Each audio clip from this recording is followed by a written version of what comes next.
ne sont pas...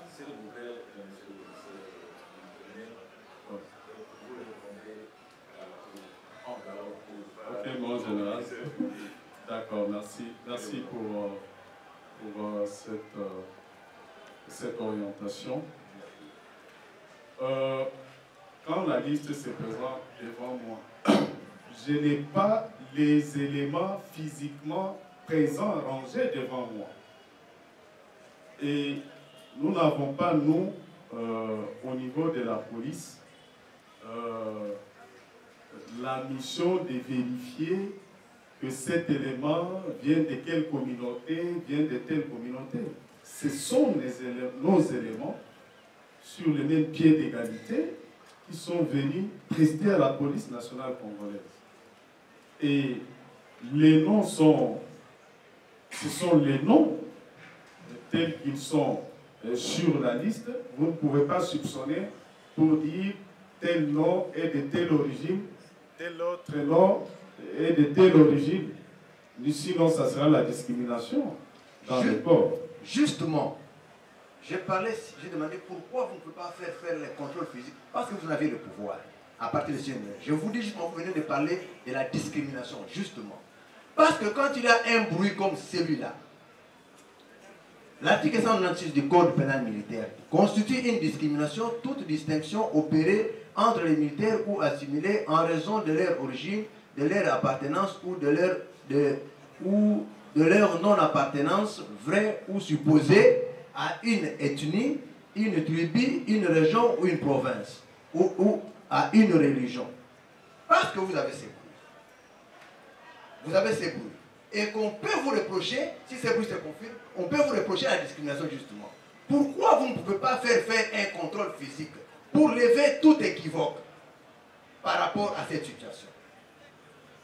Il ne vous était pas venu l'idée de pour mettre fin à cette rumeur qui pouvait se retourner contre vous, qui pouvait se retourner contre la police.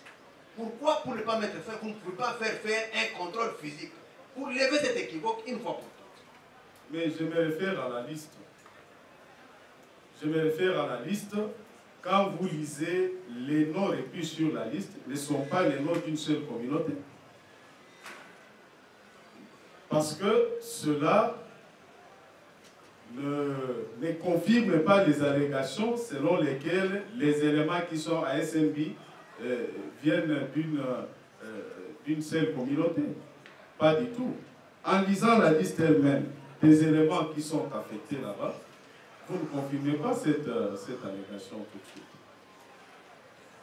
Mon général, nous parlons de contrôle. Je suis mon général, mais je voudrais bien répondre aux questions. Oui ou non, il y avait 86 éléments. Tout c'était dans la Constitution. Okay. Est-ce que votre hiérarchie était au courant que tous les 86 étaient dans la Constitution? Le commissaire provincial ici présent à l'époque du Nord Kivu, aujourd'hui il est du Congo central, est-ce qu'il était au courant? Mon général, le commissaire provincial, à part le commandant détachement, a aussi les services qu'il faut les suivre sur le terrain. Bon, maintenant, vous aviez au total 86 éléments. Est-ce qu'il fallait absolument encore avoir des renforts d'autres éléments venant des unités, même des unités qui étaient engagées à d'autres missions? À mon époque, peut-être que vous pouvez même remarquer sur certains militaires qu'on a barré les noms des policiers qui s'étaient désengagés parce que quand la situation s'est s'empilée, et c'est là où le commissaire provincial avait activé les unités armées. Je suis là au dernier niveau comme commissaire provincial. J'ai mon adjoint chargé de la police administrative qui coordonne toute cette coordination, toutes ces unités qui dépendent de cette coordination. Nous avons un DSP, le chef de département sécurité publique, qui est le chargé des opérations sur le terrain, et nous avons les commandants sur le terrain. Moi, je cite, c'est ma tâche, mais le reste, c'est C'est chacun qui doit faire son travail. Et vous faire au niveau des terrains, pardon. Faire le travail et vous faire rapport. Elle fait rapport. Ouais.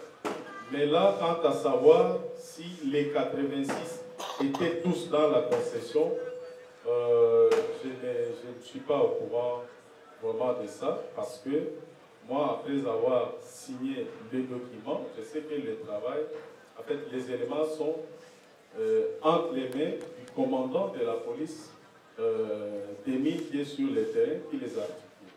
Ok. Y a-t-il des questions devant la composition? Pas de questions. Oui, la République.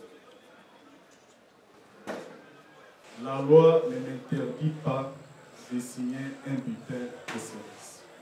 J'ai signé parce que la loi me l'autorise. Et la loi vous donne aussi l'obligation de contrôler. C'est ça, dans les techniques de commandement, on donne les ordres et on procède au contrôle. Pourquoi n'avez-vous pas contrôlé?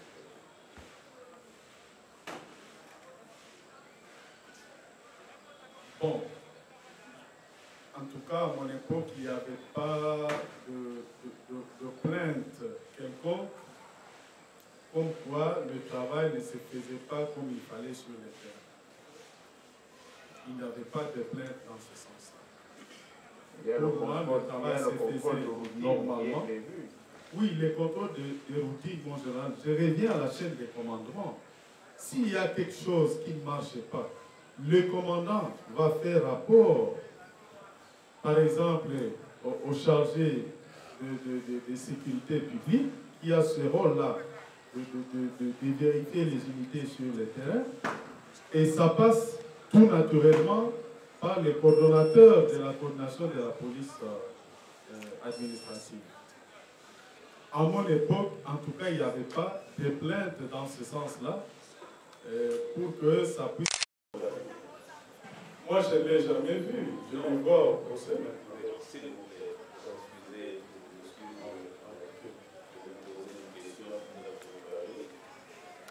mais de quel moment vous faites le moral des députés ou bien le petit frère ou le fils? Les propriétés de SMB. Moi, je retiens les noms Mangachouchou. Mais je ne sais pas qui est ce Mangachouchou, je ne l'ai jamais vu. Okay. Bon, étiez-vous commissaire provincial du Nord Kivu lorsqu'il y avait le conflit entre Opérama et SMB? En tout cas, il y avait à un certain moment, quand vous parlez du terme Opérama, Opérama c'est une structure, s'il faut utiliser ce terme-là, des creuseurs qui sont organisés dans une structure. Ce sont ces creuseurs-là qui, après avoir fait des manifestations dans ce sens-là pour revendiquer le paiement, à ce moment-là, nous déployons les éléments pour remettre de l'ordre. Et à votre époque, avez-vous eu l'occasion de faire face à la situation? Oui, en tout cas, je crois que ça s'est fait. Ça s'est fait. Ce conflit, c'était même le premier. À votre époque. Le tout premier qui avait porté les éléments du vin à Caracas. Si possible. D'accord, je Si fais. vous ne pouvez pas, vous devez pouvoir demander au commissaire général à la parole. C'est mieux cela. Parce que moi, je suis présentement au Tchèze. Je n'ai pas vraiment beaucoup de temps, mais comme la Cour me le demande, je peux aussi chercher à avoir cette.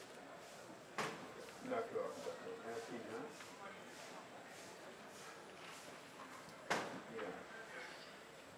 La séance est momentanément suspendue. C'était une mission de gardiennage.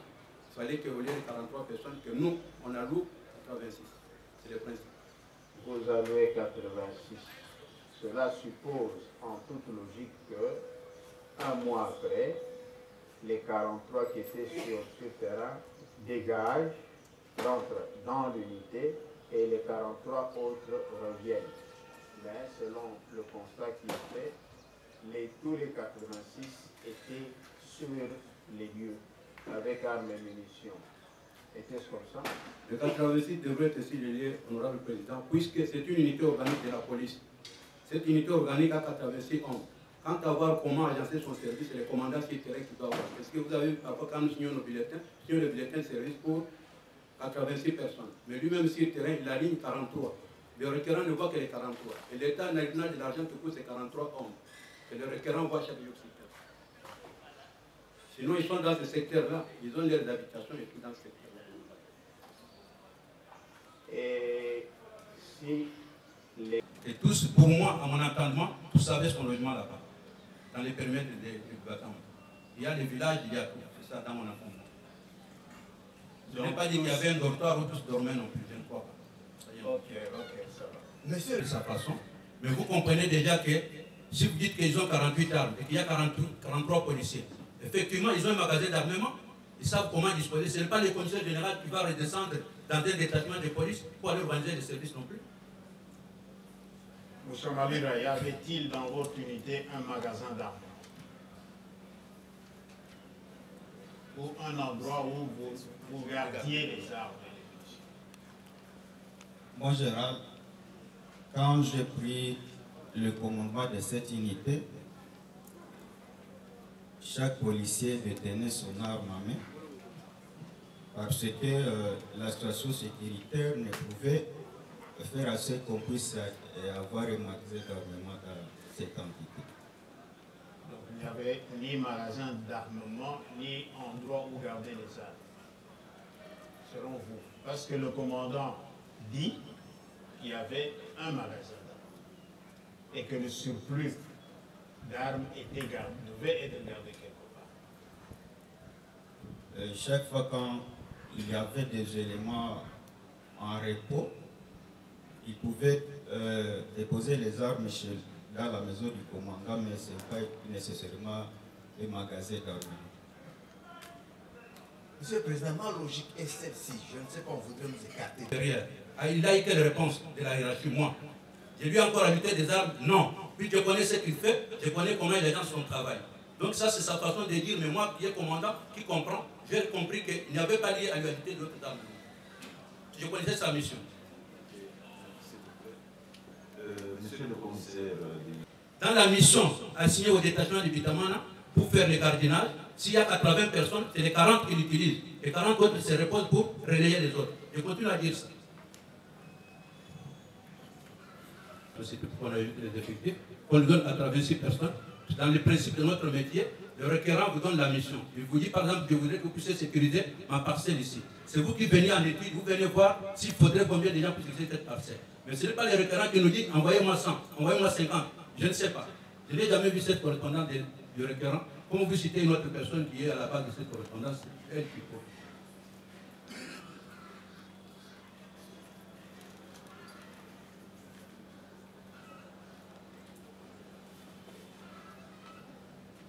Je réponds au nom de Kassongongo Ivan.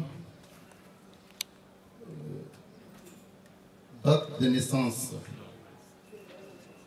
le 27 juin 1972, nationalité congolaise, numéro matricule 11 97 257 71 88.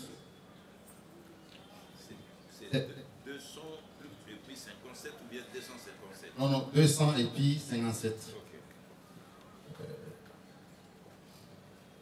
Téléphone? Non, non. C'est important. Unité? Unité? Unité, je suis typo commissariat provincial, commissariat général. Général.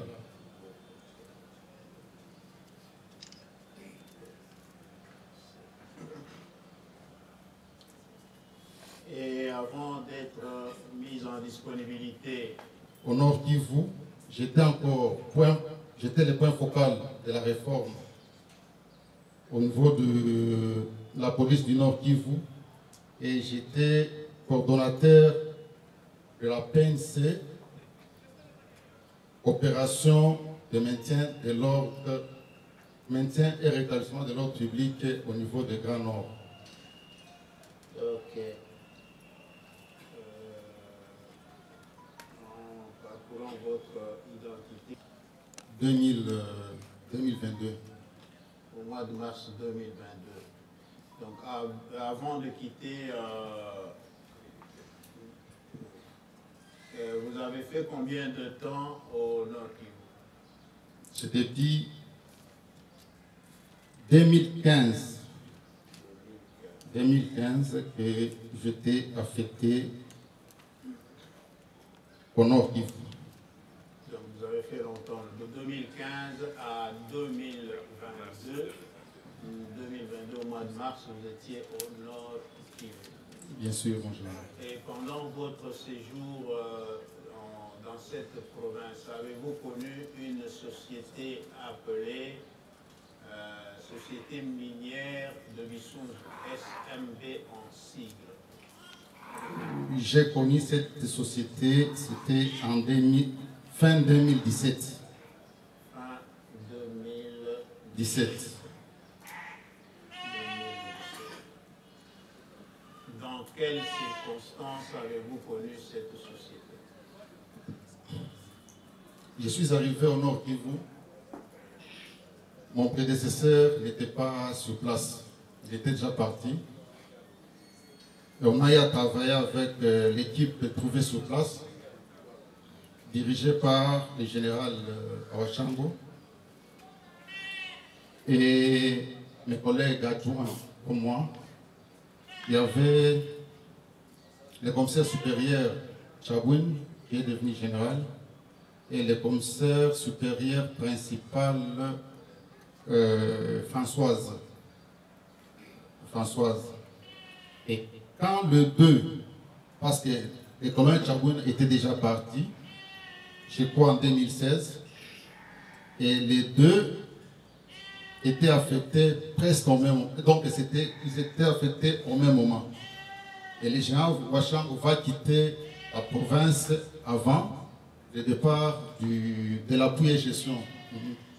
La dame colonel Françoise, c'est elle qui m'avait présenté les requérants de la société pour les présenter auprès du nouveau chef qui venait d'arriver. Il avait fait, je crois, 1 semaine ou bien 2 semaines avant d'atteindre la ville de Goma, le général Placide. Placide qui? Placide Niembo. Ok.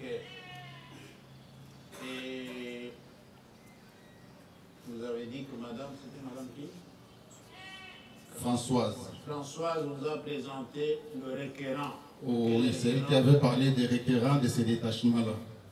Et non, je devrais faire rapport au nouveau patron qui devrait venir dans les jours à venir. Donc, c'était quel requérant? Le requérant, c'était qui? Les requérants étaient représentés par une dame, mais les requérants que nous connaissons au niveau de la police, c'était M. Ben Mwangachuchu. Ben Mwangachuchu, oui. Était requérant de quoi? Les requérants de la société SMB. Il était le requérant, donc il venait chercher les policiers à la police. Ok. Donc Ben Mwangachuchu, requérant de la société SMB, est venu et il est passé par Françoise pour solliciter la protection de la police.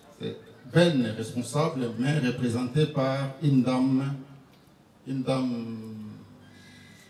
le nom, celle qui s'occupait du personnel de la société, c'est Madame Wivine. Oui. Ok. Mais la Françoise à laquelle vous faites allusion avait fait des invitations. Des invitations quand il est arrivé pour faire appel à tous les requérants, donc les gens qui avaient des policiers dans leur établissement, parfois dans leur société. Il a fait des invitations pour affronter tout le monde individuellement. Bon, parce que vous dites que vous êtes au Nord Kivu depuis 2015. Connaître exactement les débuts de cette relation, c'est un peu difficile, mais j'ai un contrat de gardiennage qui était signé en 2015. Ça montre déjà que non, ce détachement existait déjà avant mon arrivée là-bas. Pour une audience, donnez-nous ce contrat. La même société va signer un autre contrat de gardiennage avec le général Bassi Niembe.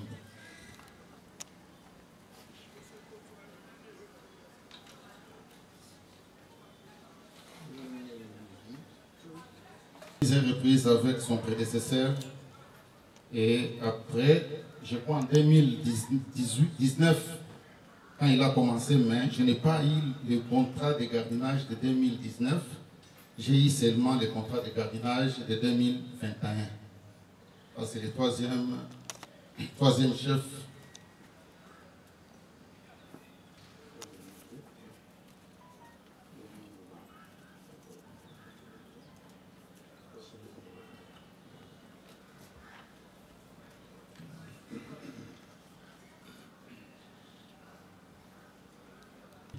Je ne savais même pas de quoi il était question. Et c'est en venant ici, convoqué au niveau du commissariat général dans une commission d'enquête, c'est à ce moment-là qu'on me dira que non, il y a un ordre de mission que j'avais signé en 2018. Une parenthèse d'abord, chaque fois quand les chefs étaient absents ou bien empêchés, j'assumais l'intérim. J'assumais l'intérim parce que j'étais le préséant de mes collègues. Et lors de la rencontre avec la commission d'enquête, qui était présidée par le général Bengama, le troisième adjoint du commissariat général, et assisté par deux généraux, le général Lawashango et le général Donda. Et il y avait aussi trois colonels. C'est à cette réunion ou bien rencontre que le général Donda sortira un ordre de mission de 2018. De 2018, il me dira, on te reproche d'avoir recruté des sujets rwandais. Mais en parcourant les documents, nous constatons que tous les policiers qui sont ici, ils sont dans la base de données, excepté 4. Parmi les 4, il y a 2. Les noms étaient mal écrits. Et les 2 autres qui n'étaient pas dans la base de données du commissariat général. Et il me demandait une explication à ce sujet. Et la réponse, en général, je m'explique.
réponse était que avant 2019, lors des contrôles biométriques, il y avait de sérieux problèmes. Les contrôleurs n'étaient pas arrivés dans tous les points et les recoins de la province. Il y a certains policiers qui n'étaient pas contrôlés. J'avais dit ça à la commission. Et en 2019, le commissaire général avait envoyé une note dont référence note numéro 1168 bar PNC bar SIAT général bar 0358 bar DRH bar département personnel bar 2018. La note que le commissaire général avait envoyée, c'était pour instruire à tous les commissaires provinciaux.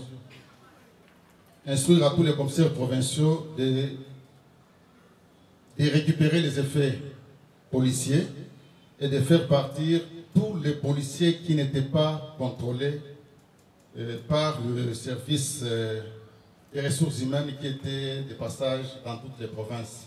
La note est là. Et j'assumais l'intérim à l'époque. Et j'avais transmis les instructions du chef à tous les commandants unités de la province. Si je peux.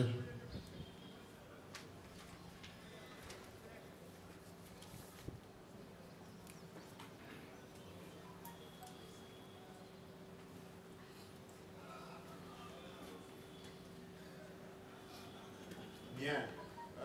Comment? Je dis sans compter l'équipe de relève. Là, c'est ce qui est déclaré au niveau de la DGA, mais à l'interne, c'est un système sorti à partir de Kinshasa. Chaque fois qu'on envoie un policier à un détachement, le policier ne peut pas faire 30 jours d'affilée seul à ce poste-là. Il faut toujours, au niveau de la police, songer à sa relève. Mais les requérants demandent un policier. C'est un exemple que je donne. Ils demandent un policier pour garder, par exemple, sa boutique du 1er au 30. Mais le policier ne peut pas travailler du 1er au 30 et seul, il sera complètement épuisé. C'est de cette façon qu'on faisait l'équipe A et l'équipe B. Et c'est connu même au niveau du commissariat général. L'équipe B de la relève, là, devait rester où? Ça dépend. De quoi? Ça dépend de la distance où se trouve le détachement. Nous sommes à Goma. L'équipe de relève, si l'unité de gardiennage est à Goma, donc l'équipe de relève reste dans leur résidence. Donc, ils sont gérés par leur commandant, par leur unité. Et après 48 heures, c'est cette équipe qui va, parce que l'équipe est à côté du détachement. Mais si le détachement est à distance, les deux équipes, selon la volonté du requérant, s'ils trouvent bon de prendre en charge, si la prise en charge est rassurée par le requérant, les deux équipes peuvent rester au même moment. Mais leur sortie, parfois pour aller visiter leur famille, c'est le commandant de ce détachement qui pourra assurer ça, tout en faisant signe quand même à son chef. Mais dans le cas d'espèce. Chaque fois. Pour le général Ouachango, je n'avais pas signé un document. Je vous ai dit que non, j'ai connu ce détachement quand il partait déjà. Il était déjà affecté à Kinshasa. Donc de 2017 à... 2017 vers la fin, je crois au mois de décembre, le chef était en déplacement et j'avais signé, je crois, un bulletin de service. 2018, le chef va signer ce contrat-là que j'ai eu en possession, je vous ai remis.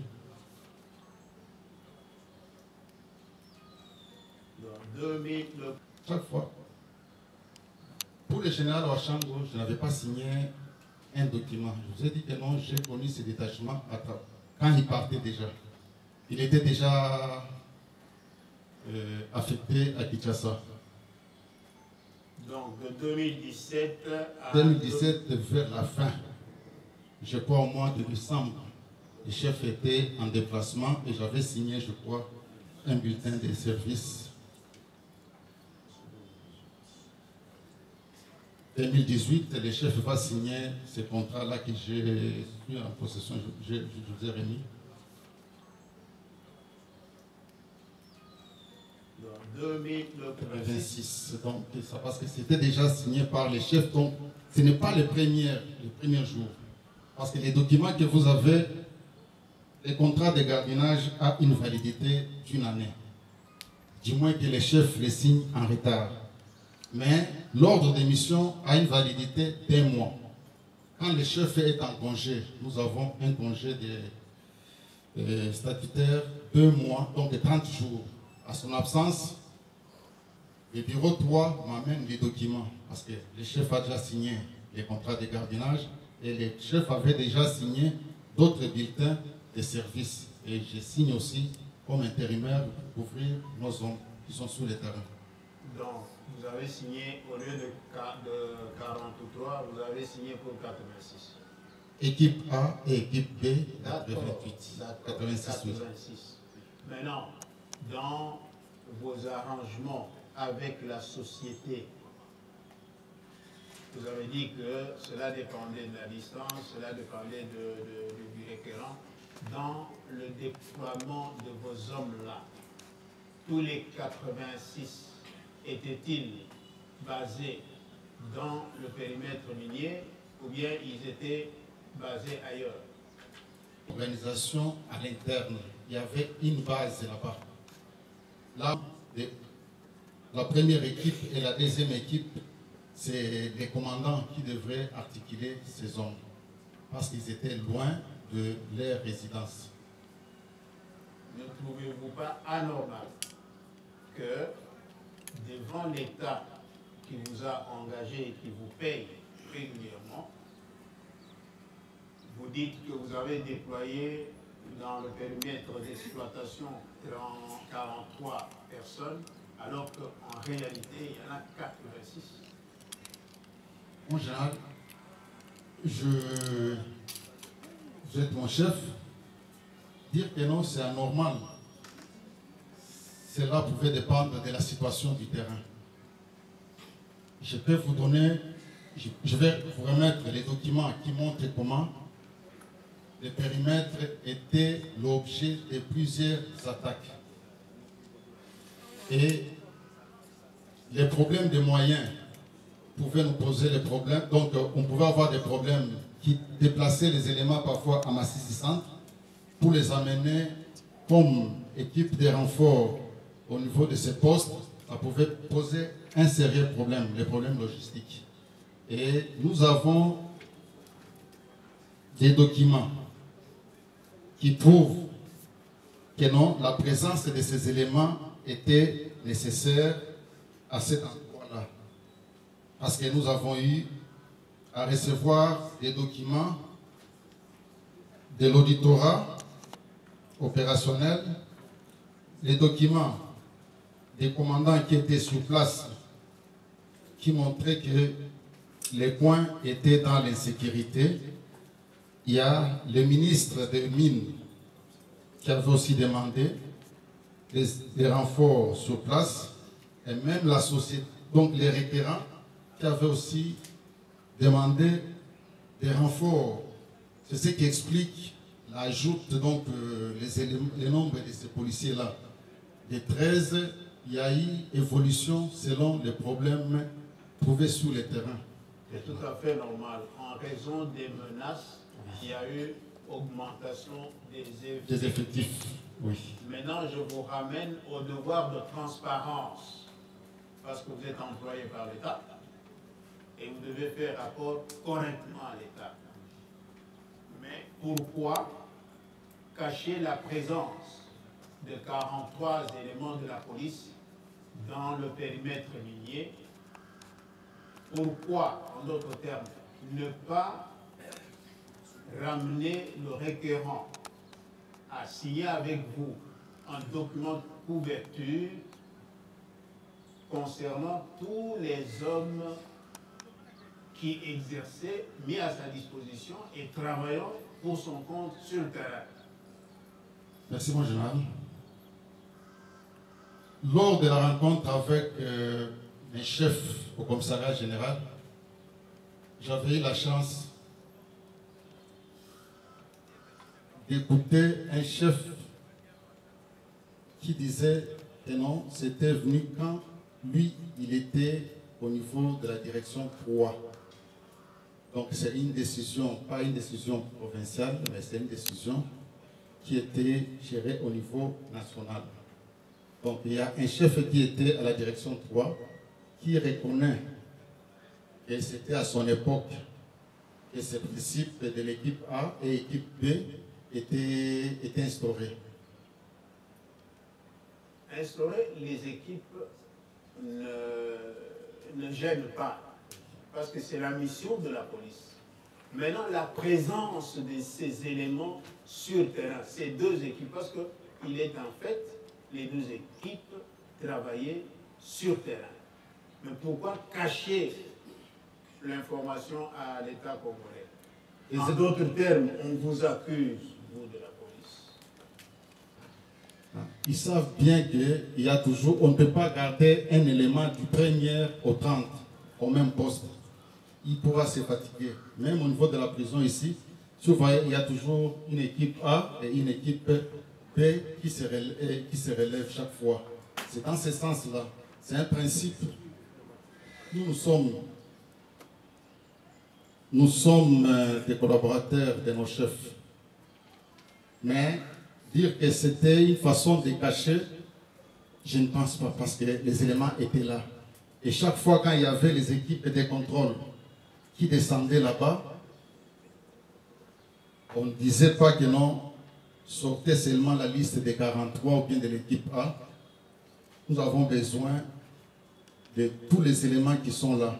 Il y a une note qu'on avait envoyée, une délégation, donc une commission sur place. Nulle part c'est signalé qu'il y avait quelque chose de caché. Donc on demande au commandant, fais-nous ce travail. C'était pour éclairer tout ce qu'on avait comme accusation en tant que responsable.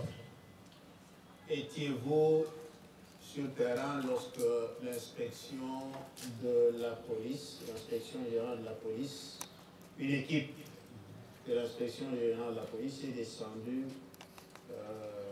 dans votre sort pour procéder au contrôle, notamment des effectifs, des finances et tout ça?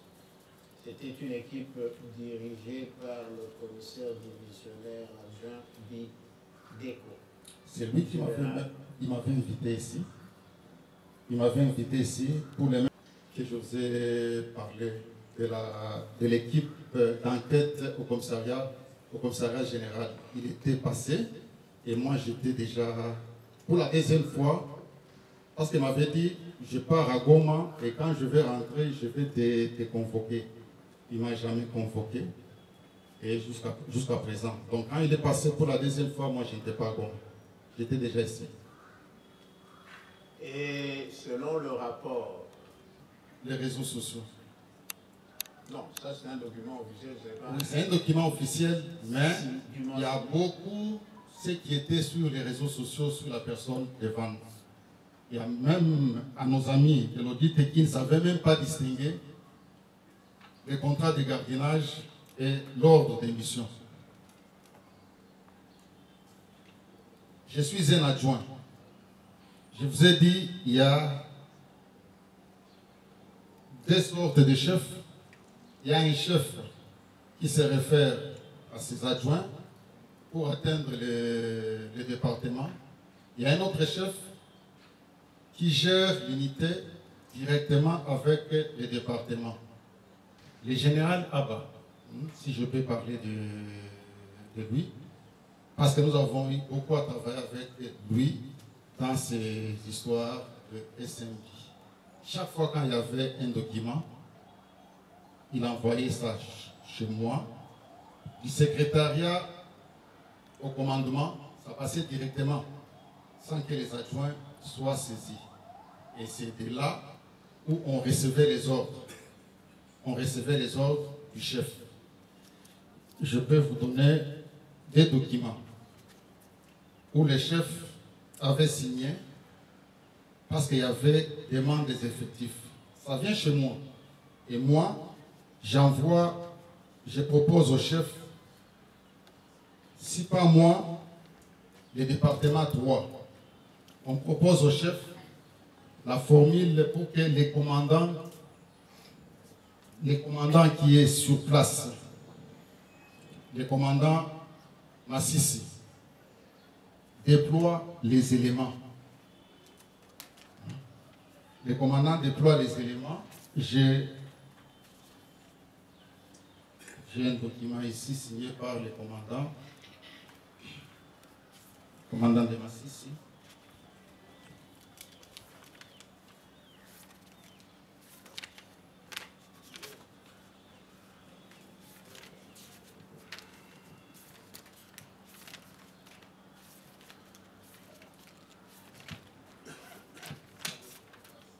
Donc, à vous entendre parler, pouvons-nous déduire que sous le commissaire visionnaire Abba, vous étiez mis à l'écart parce que les deux pièces... Je dis ceci, avec le général Abba, les documents pouvaient entrer chez lui et il nous retournait ça directement pour le travail.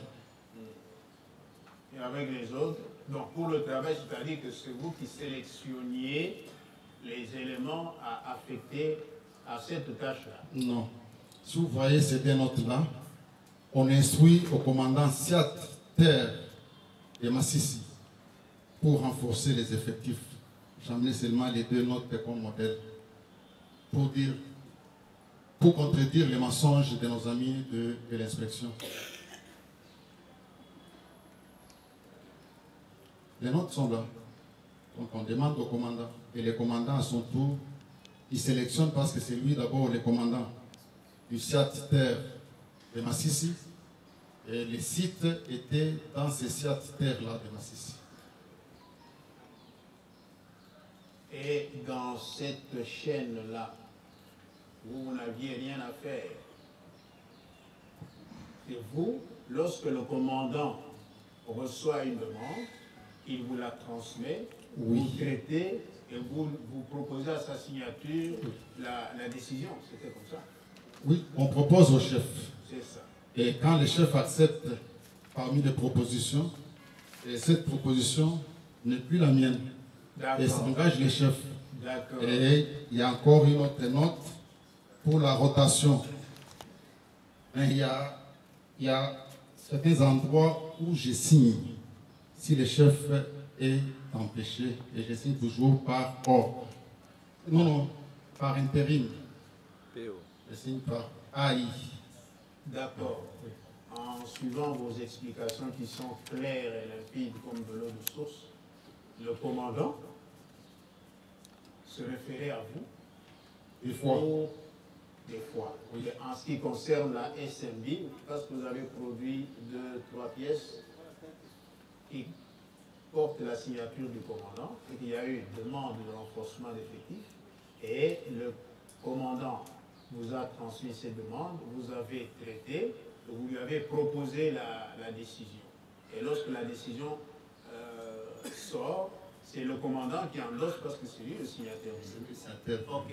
Maintenant, dans vos propositions, parce qu'il était question que vous puissiez sélectionner les éléments. D'abord, cette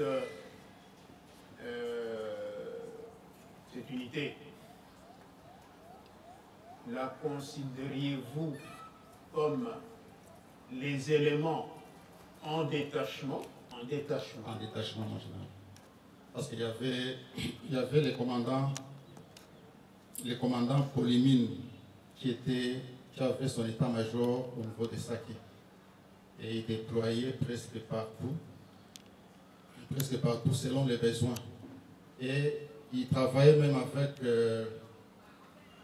la Commission nationale de lutte contre la fraude minière et j'étais aussi membre dans cette commission. Ok.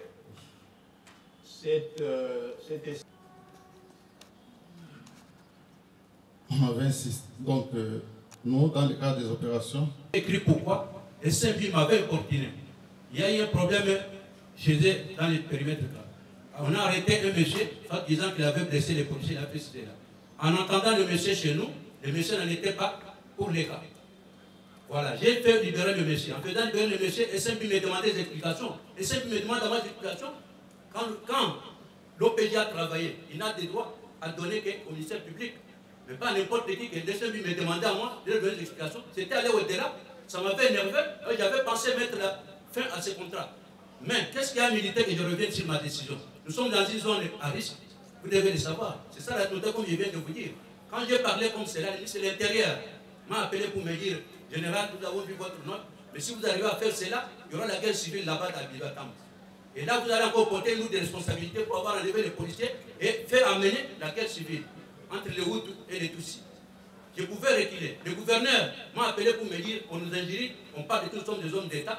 Passez outre ce que vous voulez faire là, ça va créer des problèmes dans les massifs. Je devrais comprendre, plutôt que créer un problème plus important que celui-là. Ça, c'est un. De deux, la DGRAD m'a écrit, je viens de donner la note, la correspondance de la DGRAD à l'honorable président. La DGRAD me dit que si vous supprimez ce détachement, c'est un fort manque à gagner pour l'État congolais. 8 600 $, comme la DGRAD a écrit. Je suis une personne responsable, un commandant, je dois comprendre tout cela dans mes oreilles. C'est pourquoi j'ai écrit que j'ai essayé de passer outre ce que je devrais dire. Et ensuite, pourquoi il devrait arriver aussi à faire cela? Ça nous a passé les oreilles avec la SMB et Opérama. Tous, c'est chamaillant pour leurs intérêts, mais leur combat venait sur la police. Mes hommes ont souffert là-bas. Chaque fois des problèmes. La SMB n'a jamais fait saison, n'a jamais payé saison. C'est qu'on leur payé comme action. Je ne sais pas si c'est combien, je n'avais jamais demandé. Ça veut quoi que j'ai compris que les CV sont $100 ou 100. Mais mes hommes ont souffert. Aujourd'hui, je vous parle de 30 mois d'impayement. J'ai 3 ans, mais il y a 30 mois d'impayement. Calculez un peu, ça fait combien d'années? J'avais trouvé que c'était un travail inutile, que mes hommes souffraient, qu'ils se faisaient tuer là-bas inutilement. Et je devrais mettre fin à cette situation. Mais encore, il y a une raison autre. La raison autre, c'est laquelle? C'est un détachement de la unité organique. Mes amis m'ont convaincu. C'est une unité organique de la police. Nous ne pouvons pas être enlever pour la surveillance des SMB, mais l'unité doit demeurer là-bas. Voilà un peu pourquoi, pour toutes ces considérations, je devrais passer autre. Je devrais me demander au départ qu'est-ce qui avait milité à ça. C'est cette correspondance-là. Oui, il me demande à moi de donner des explications. C'est les messieurs qu'on a arrêtés dans les périmètres, et qu'après que les OPJ aient enquêté, ils ont trouvé que les messieurs n'en étaient pour rien. On a libéré les messieurs. Voilà comment ils m'écrivent avec cette ordonnance. Oui, monsieur le conseiller, le conseiller vous parle que si la SMB s'est permis... Pour dire que nous ne connaissons pas, nous devons nous respecter. Moi, je suis arrivé. Si vous voyez, ça n'a pas fait 2 mois, c'est 3 mois après mon arrivée. Donc, ces gens, si les autres étaient à leurs ordres, pas moi. Voilà pourquoi nous sommes arrivés à ça. Le 14. Je vois l'histoire de SMB. De quelle année, s'il vous plaît? 2020. Oui. Je trouve là-bas que la police est en contrat avec SMB. Je demande d'abord de voir ce contrat de gardien qui est la police à la SMB. Puisqu'avant cela, vous comme moi, on ne peut pas se voiler la face. On a suivi que les réseaux sociaux parlaient beaucoup de cette société SMB. Il y avait déjà mon éthique, il y avait une CDC. J'ai préféré que je passe ça au peigne fin. Nous sommes Congolais. On doit voir qui fait qui et qui fait quoi. Dans ce sens-là, quand je suis arrivé, j'ai trouvé qu'ils étaient dans leur contrat qui allait arriver à terme. Mais pour signer les bulletins de service, j'arrive le 14. Il fallait que je signe les bulletins de service. J'ai refusé de signer les bulletins de service. Puis je devrais voir clair dans cette histoire de SMB. Voilà pourquoi ça a pris 7 ans. Aviez-vous, à votre niveau, trouvé des policiers qui œuvraient là-bas sans documents valables? C'est ça? C'est-à-dire qu'ils continuaient avec les documents qu'ils avaient. Moi, il y avait refusé de signer les documents quand je suis arrivé. Les documents qu'ils avaient étaient devenus caducs. C'est pourquoi j'ai dit que les documents n'étaient plus valables, non. Ce qui était signé par mes prédécesseurs, qui travaillaient avec pendant les mois. C'est ça. Juste une petite question de curiosité. Vous avez dit dans votre correspondance qui a été lue. Vous voulez dire qu'il y a ceci. Mais sinon, cette unité organique demeure de par là. C'est une unité rattachée à l'escadron. C'est l'effectif de l'escadron. Mais dans les cas d'espèce, comme vous venez de poser cette question, l'escadron a un état-major. Les personnels de l'état-major est là qui travaillent, mais avec des unités opérationnelles qui sont des détachements. Ce n'est pas seulement des détachements de Bissou, il y a encore un autre chez CFM. Il y a un autre chez CFM, mais qui fait partie de cet escadron de la police. Bon, écoutez, monsieur le commissaire divisionnaire. La police n'a pas un effectif bien prévu non plus. Nous n'avons pas de TO ni de TD non plus. Mais dans la pratique, en attendant ce TO-TD là, dans la pratique, on aura plus. Parce que, s'il vous plaît, le droit précède, le droit précède le fait. Dans les faits. C'est différent. Je vais vous expliquer pourquoi cette différence. À la police, c'est différent, honorable président. Pourquoi? Quand la police implante une unité de la police, l'effectif de l'unité de la police dépend de la densité de la criminalité, de la densité de la population et de la configuration du terrain. C'est ce que vous trouverez un détachement qui a un effectif différent de notre détachement. Ça, c'est la police. D'accord. Maintenant, dans 100 éléments ou 50 non plus. Tout ce que je sais qu'il y avait ces détachements de police qui dépendaient des escadrons. Il y a encore un autre détachement qui dépend aussi des mêmes escadrons. Et si je regarde quand même les fichiers, je pourrais vous dire qu'il y a. La SMB était-elle la seule société minière à avoir un détachement? Il y a la CFM, dans les mêmes périmètres. La CFM se trouve aussi là. Il y avait aussi un détachement. Il y a un détachement de plus de 14 policiers. 14? Oui. On l'appelle aussi détachement, ça fait partie de l'escadron. Voilà pourquoi il vient de dire que ça dépend de la mission de l'unité. Les effectifs diffèrent. Et CFM, c'est aussi privé? CFM, c'est privé. C'est privé. C'est toujours dans le même ressort, même périmètre. Je crois, ils sont à côté. Je n'ai jamais été à Bata, mais je pense qu'ils sont tous dans les massifs. Dans le massif. Oui. Bon, dans le massif, même périmètre, même territoire. Je ne sais pas s'ils sont au même endroit. Un détachement de 86 et un autre de 14. Mais ce que je Parce que les risques sont les mêmes. Tout dépend des missions, tout dépend où il vient de vivre, l'honorable président. Tout dépend du périmètre à sécurité. Monsieur le président, quand ils ont quitté Batam, ils sont rentrés ici à Kinshasa sans même me voir. Je ne connais pas les rapports du Conseil de sécurité, ce qu'ils étaient venus faire, je ne sais pas. Et l'inspection aussi, je ne sais pas ce que l'inspection était venue enquêter. Je n'ai jamais eu le rapport de l'inspection. Je l'apprends ici comme vous me dites là qu'il y avait des bruits qui disaient ceci, cela. C'est étonnant pour moi, je l'apprends. Et pourtant, eux venus en mission, ils devraient me dire pourquoi ils sont venus, qu'est-ce qu'ils ont entendu, que moi aussi je puisse ouvrir mes yeux pour voir comment faire. Mais je n'ai jamais vu ces gens passer devant mon nom. Monsieur le commissaire divisionnaire, honorable président. Et si la mission du CNS venait enquêter contre vous, qu'on vous dise qu'on est venu enquêter contre vous parce que vous avez détourné les armes, par exemple? C'est pourquoi j'ai dit que je n'ai jamais reçu ces rapports. Mais sinon, s'ils avaient trouvé qu'on pouvait marcher ensemble, qu'ils étaient venus par rapport à ce qu'ils énoncent là, ils devraient aussi me le dire. Comme ça, moi aussi, après, je vois comment. Mais ne pensez-vous pas que c'est plutôt au conseil général de la police que la mission aurait dû faire rapport après avoir présenté le rapport à l'autorité qui les avait mandatés à cet effet? Tout à fait, honorable président, vous pouvez avoir raison. C'est pourquoi moi, je ne me suis pas dénoncé cet aspect non plus. Ils sont libres. Le cours d'inspection, l'inspection n'est pas libre. Puisque l'inspection, les lois précisent bien. Quand l'inspection vient en mission, doit laisser la copie du rapport. Oui, l'inspection générale de notre police. Mais je n'ai jamais vu ça, ils ont dit. Voilà. Pour que je sache qu'est-ce qu'ils ont trouvé de mal, qu'est-ce qu'ils ont trouvé de bon, qu'on voit comment chez nous.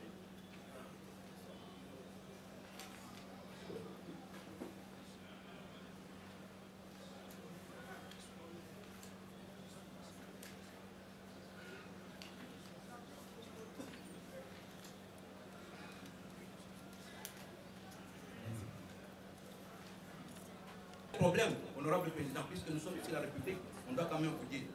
Au Nord Kivu, il y a des policiers sans matricule qui sont payés par l'État congolais. Quand j'ai sorti juste ce TG, les commandants sont venus me voir, nous avons des policiers qui sont payés, qui sont en numéro matricule. Voilà un peu, je me suis bité devant cette situation. De tels policiers payés par l'État, sans numéro matricule, on doit les utiliser, l'État les paye. Voilà un peu. Vous avez découvert qu'il y a des policiers. Allez voir. L'État est victime d'une situation malencontreuse. L'État paye des gens dont il ignore la provenance. Parce que le numéro matricule est l'un des critères qui confirme que cet élément est reconnu par l'État. Mais l'État se trouve victime il y a des gens venus, je ne sais pas moi de quelle planète, qui se retrouvent au sein de la police, sans numéro matricule. Vous découvrez cette histoire, vous dites que pas respect à l'État. Tout ce qu'ils ont fait, vous devriez aider l'État. J'ai aidé l'État, ça veut dire relever cette liste, envoyer à l'État pour que l'État puisse matriculer ces gens. Comme vous venez de dire, la mécanisation précède le paiement. Mais j'ai trouvé une situation là-bas qui demeure jusqu'à aujourd'hui. Et si ce sont des infiltrés, ils sont là parce que vous les avez vus, vous demandez à l'État de les matriculer. Ne trouvez-vous pas que c'est un mauvais service? Que l'État formalise leur infiltration. Honorable président, des infiltrés, nous travaillons. Nous sommes des responsables. Il y a tous les services. Les bureaux des tout. S'il y a des infiltrés, les bureaux des doivent arriver à savoir. Les bureaux qui gèrent les effectifs doivent arriver à les savoir. Monsieur le commissaire divisionnaire, qu'est-ce qui vous prouve que... Alors, vous êtes de la police depuis toutes les excuses. Depuis quelle année êtes-vous incorporé dans la police? Depuis que la police elle-même existe, depuis l'arrivée de la FDEL. Parce qu'auparavant, j'étais à la gendarmerie, je suis gendarme de France. Depuis quand vous êtes dans le service de l'armée ou de la gendarmerie? J'ai été recruté en 1984. 1984. Oui. Donc vous êtes un gendarme, un militaire, un policier assez expérimenté. Je suis tout mes services. Et est-ce que vous ignorez la pratique décriée même autrefois de certains commandants de prendre des éléments non formés et de soumettre la liste au BC à l'époque pour qu'on puisse, à des magouilles bien sûr, pour qu'on puisse légaliser l'incorporation dans l'armée ou dans la gendarmerie? Est-ce que vous êtes ignorant de cette pratique-là? En tout cas, depuis que je suis dans l'armée, cette pratique, moi, je l'ignore. Ça, je vais vous dire sincèrement. Je l'ignore. Ok, qu'à cela ne tienne. Mais le Nord Kivu, en 2019-2020,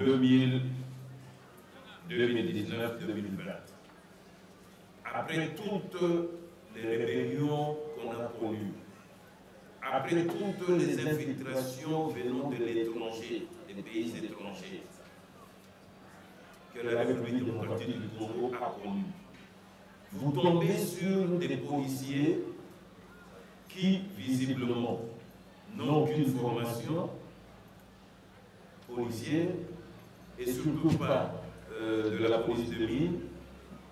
Ce sont des éléments que vous-même vous qualifiez d'irréguliers, mais vos services vous apprennent que non, ces éléments ont des numéros matricules qui peuvent bien être des numéros matricules de certains policiers réguliers qu'on a désactivés avec ce que l'on appelle ce poisson pourri.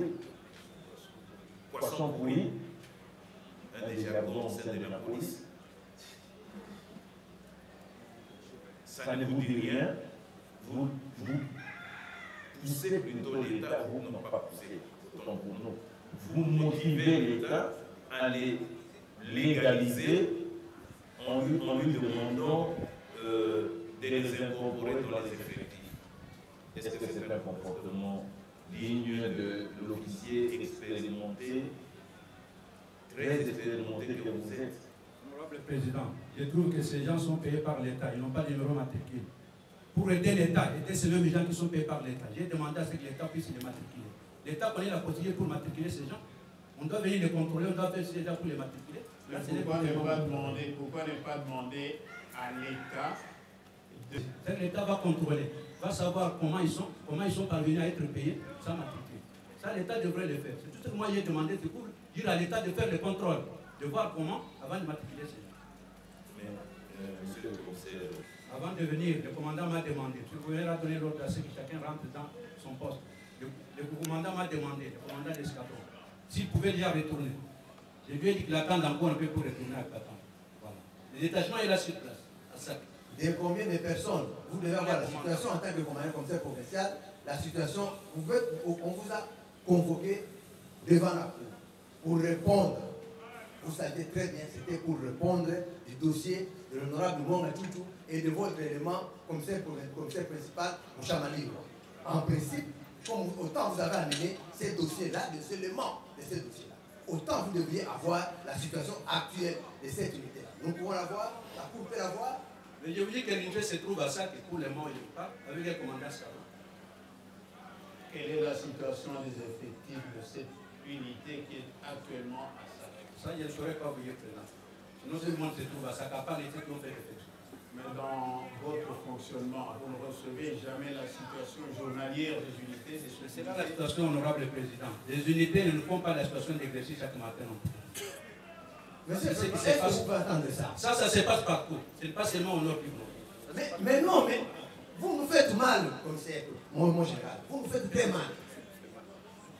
Vous nous faites très mal quand vous dites tout cela. Vous nous faites très mal. Regardez à quel niveau nous sommes désorganisés.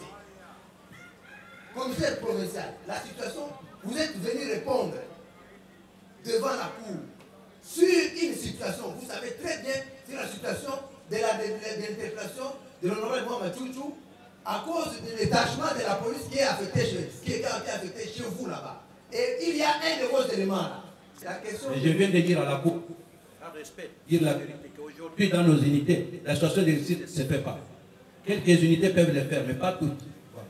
Mais vous, personnellement, dans votre commandement, au quotidien, vous faites... Et comme je suis dans le Nord Kivu, par exemple, les opérations se déroulent de telle ou telle façon. Je me limite. Mais quant aux effectifs, comme ça, je sais que les effectifs commis à la province sont là-bas. Puis depuis que vous donnez les effectifs de ma province, vous dites que la province a autant d'effectifs. Mais quand aller dans des détails, il faut qu'on me donne les tableaux de ces détails, je vous les donne. Mais cette situation que vous donnez à la hiérarchie, il dépend d'abord du commissariat territorial de Massis. Commençant par là, donc on peut remonter et connaître les effectifs des l'unité en question. Mais avoir ça, les effectifs sont connus. Si j'appelle maintenant mon bureau 1, il va me donner des effectifs. Si j'appelle les commandants, il me donne des effectifs. Mais, monsieur le commissaire provincial, comment vous... Directement, le commandant nous fait rapport sur ces effectifs. S'il nous fait rapport sur ces effectifs, par exemple, il y a 2 qui sont morts, c'est que les autres sont vivants. Il y a 9 qui ont fait défection, c'est que les autres sont avec nous. Voilà un peu. Monsieur le Premier Président, nous vous informons que cette unité n'existe presque plus. Tout le monde a fait défection. Tout le monde a fait défection. C'est ce que le contraire qui a fait défection. Mais prouvez le contraire, nous nous sommes. Quand vous dites comme ça, vous dites qui a fait défection. Moi, j'ai fait mes correspondances, tel a fait défection, tel a fait défection. Pouvez-vous les contraires donner la situation? C'est à vous de donner les contraires de ce que vous dites. Mais moi, nous disons que. Pas de dialogue. Voilà, président, c'est à lui de nous donner les contraires de ce qu'il dit, la preuve de ce qu'il dit. Je suis un grand responsable de ça. L'unité existe bel et bien. Avant de venir, l'unité m'a appelé. J'ai appelé le commandant, il est venu jusqu'à Goma. Je lui ai demandé, il me demandait de rentrer. Je lui ai dit que nous allons avoir des hommes là où vous êtes. Quand je vais revenir, on verra comment vous allez retourner. Parce qu'il vous a, il a sollicité. Abibo a été arrêté où il a fait 2 jours pour qu'on puisse le libérer. C'était quoi? Vous aviez décroché du bâtiment vers Sac avec quelle autorisation? Avec quel document? On demandait des documents écrits. Mais l'auditeur supérieur a compris que dans ces contextes, ces documents écrits n'étaient pas nécessaires. Ce n'est pas la seule unité qui a décroché qui est venue sur ordre verbal. Kichang est venu, Kichang se trouve aujourd'hui à Goma sur ordre verbal. Abibo a été libéré, Abibo est en liberté, il est là, il a répondu à l'oral de la loi. Ok. Vous avez trouvé qu'il y a l'armement et les types d'armes utilisées. Et si j'ai répondu comme cela, c'est plus que des précisions encore qui peuvent aller au-delà, devraient lui être données par les chargés de ce travail. Mais sinon, dans tout ce que je lui ai donné comme document, vous trouvez qu'il y a l'armement, les types d'armes et les munitions. Et ce indisposé, il fallait qu'il y ait un autre. Mais Chalungo avait au même moment un adjoint qui était aussi très malade et qui est venu à mourir. Moi, je n'ai pas la compétence de prendre quelqu'un de le placer au bureau 4, non. Puisque l'organe de la loi venait de dire ici que non, vous êtes provincial, donc non, la loi nous a l'unité. Chacun a ses limites dans ce que nous sommes dans déposés comme acte. Et dans vos archives, c'est la machine de bureau. Si c'est la machine de bureau, il suffit d'appeler un technicien, il ouvre la machine et il tombe sur le fichier. On n'a pas eu l'idée d'aller dans ce sens-là. C'est lui-même qui gère son bureau de connexion. Merci beaucoup, Monsieur le Président. Nous allons. Il devrait nous le dire, sans doute. Ok, c'est ça. Merci beaucoup. Nous. Vous avez dit que c'était la dernière question. Non. On va continuer après.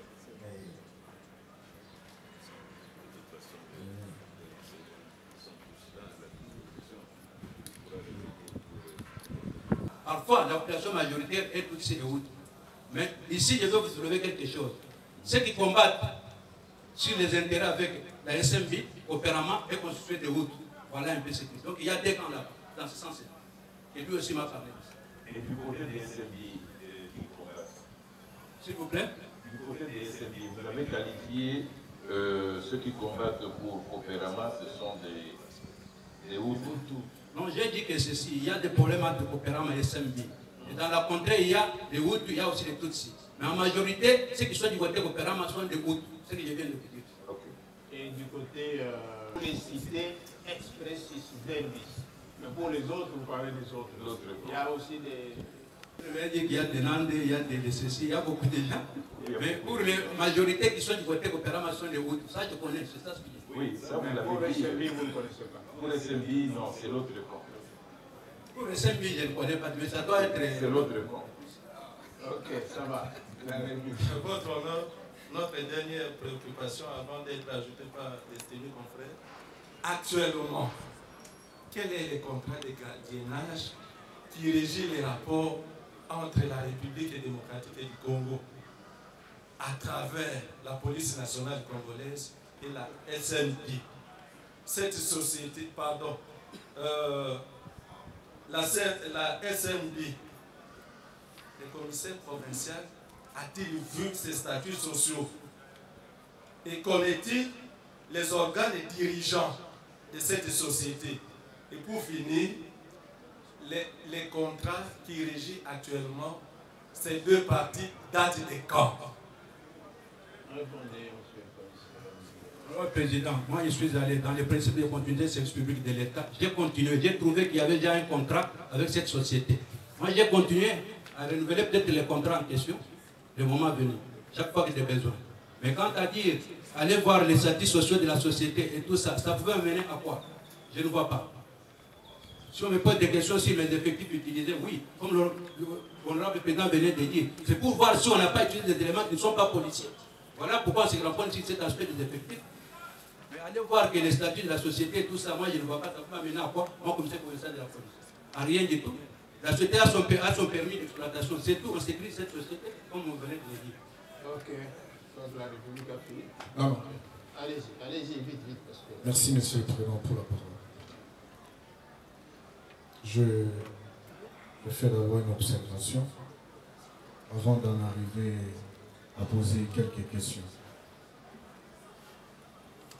Ce qui est hallucinant est que le représentant de ma cliente à RDC, au Nord Kivu,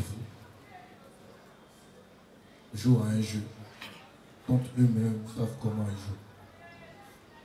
Retirer, jouer le jeu, il n'y a pas de terrain de compétition. Monsieur le Président, Retirer le terme jouer. C'est un renseignant, nous lui posons des questions, il nous donne des réponses. Il est à chaque partie de tirer les conclusions qui sont... Oui, je parle d'une manière générale, Président, Monsieur le Président. D'accord, je retire. Le représentant de mon client au Nord Kivu n'arrive pas à décrire avec des mots qui valent ce qui se passe. Et cela écoeure ma cliente. Pourquoi, monsieur le Président? Vous prenez les commandements jusqu'à ce qu'il exécute. Il y a, je peux dire, des confusions en confusion. Ne concluez pas à poser des questions. Monsieur le Président, Il y aura un moment où vous allez conclure. Président, je parlais d'une observation avant que j'appose ma question. Ce sont nos intérêts. Comprenez un peu ça. Nous avons besoin de voir clair. Parce que lorsqu'ils prennent parole, ils disent des choses. Nous aussi, nous avons des choses à dire. Permettez-nous. Mais dites-le même pour nous permettre d'avancer. Monsieur le Président, j'arrête, je vais vous poser la question. Quel est le commissaire provincial du Nord Kivu?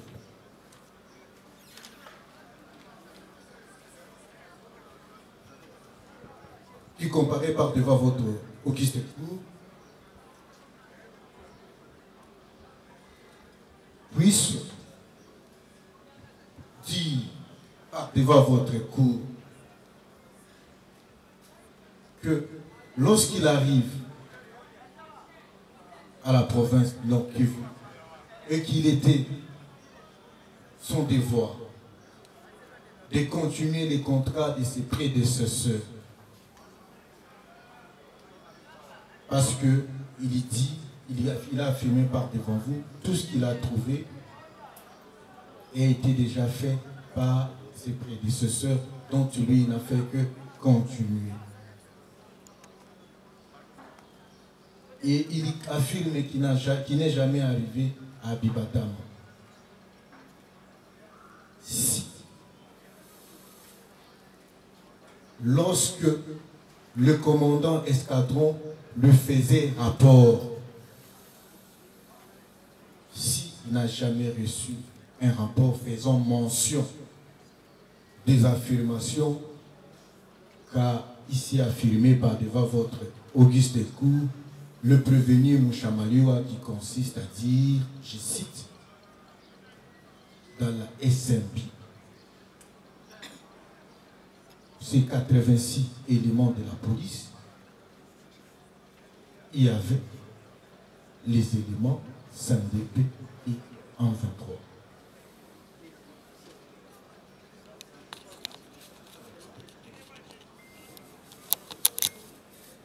Honorable Président, je vous ai dit que moi j'ai trouvé des policiers de l'État. Je n'ai fait qu'étudier les policiers de l'État. S'il dit qu'il y a eu des éléments de ceci et de cela, c'est à lui de le démontrer. Que nous, on ne pouvait pas, la République, étudier les éléments comme il le dit là-bas. Et ceci et cela non plus. Nous avons trouvé des éléments matriculés et payés par l'État. Ce sont des policiers. Monsieur Maliwa, pouvez-vous confirmer que vous avez dit que dans la concession, il y avait des éléments CNDP et Mon général, j'avais confirmé par devant votre cour que comme dans toutes les unités de la police au Nord Kivu, il y avait à Bibatama aussi quelques éléments de l'ex-CNDP qui étaient devenus policiers matriculés parce que ces éléments étaient acceptés par l'État congolais.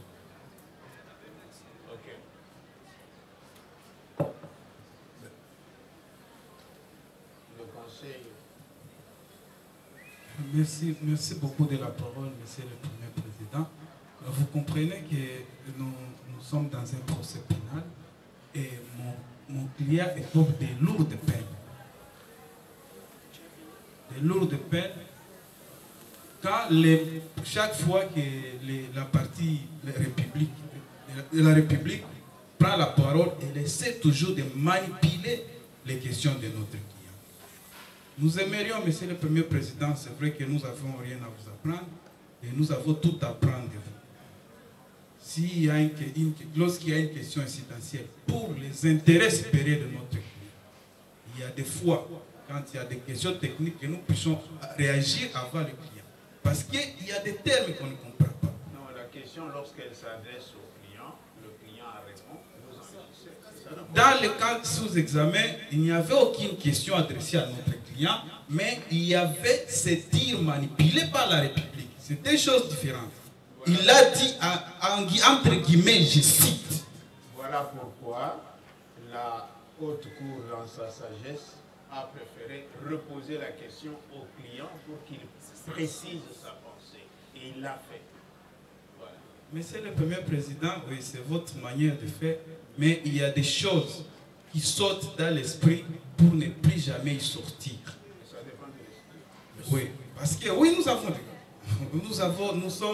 dans une audience publique.